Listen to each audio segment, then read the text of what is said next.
Let's shift gears to Ferrari. Laurence, what did you make of the Tifosi's team's performance over the weekend?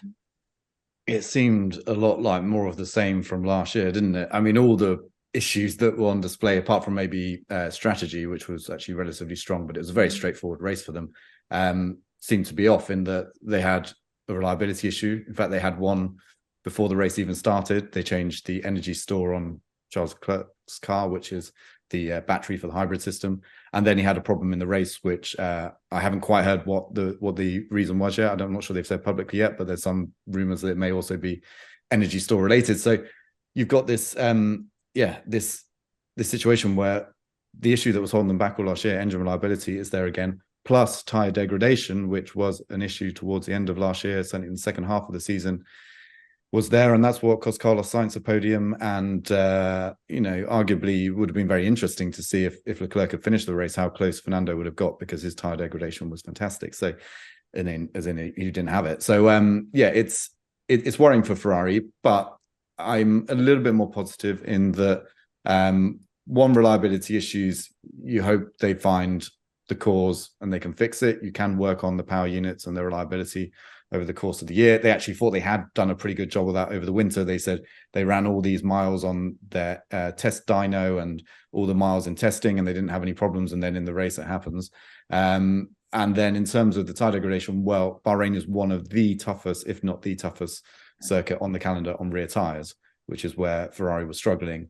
And if you look at kind of where they were elsewhere and, kind of the general performance indicators, where they were in qualifying, 0.3 seconds off Red Bull, but with Leclerc not doing a second run in qualifying, where presumably he would have found some extra time. He actually did that because he wanted to save tires for the race, which I don't think was a bad idea, because I don't think he would have beaten Verstappen to pole.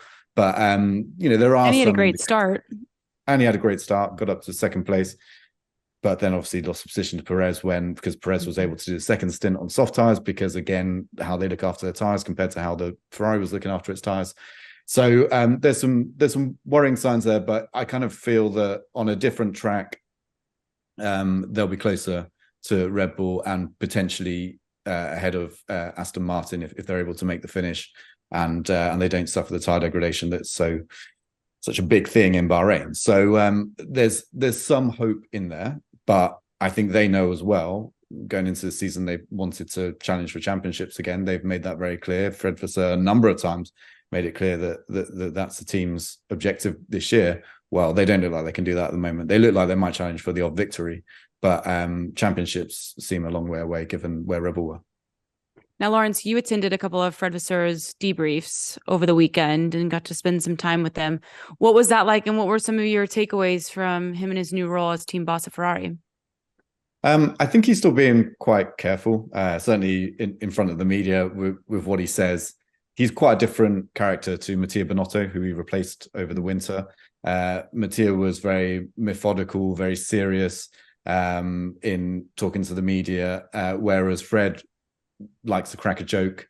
If there's a question he doesn't like, he kind of manages to charm his way out of it and talk about something else, which is, I think, actually quite useful for the life of a team principal in Formula One. You can get yourself out of a bit of trouble with a good sense of humor. So I think he's got that.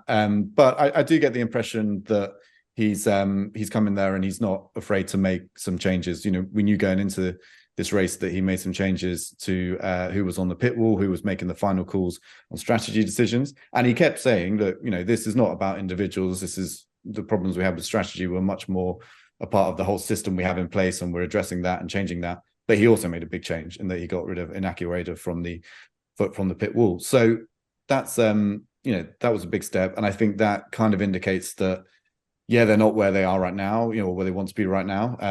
But over time, with change and kind of looking at where the problems are, Fred seems to be in a position that he's willing to make those changes and address the problems. But ultimately, the biggest issue they face is car performance right now, because they're not with Red Bull. So even if they solve all the reliability issues, even if they can completely get on top of tire degradation, the raw performance of the car just isn't there, and that's a hard thing to catch up.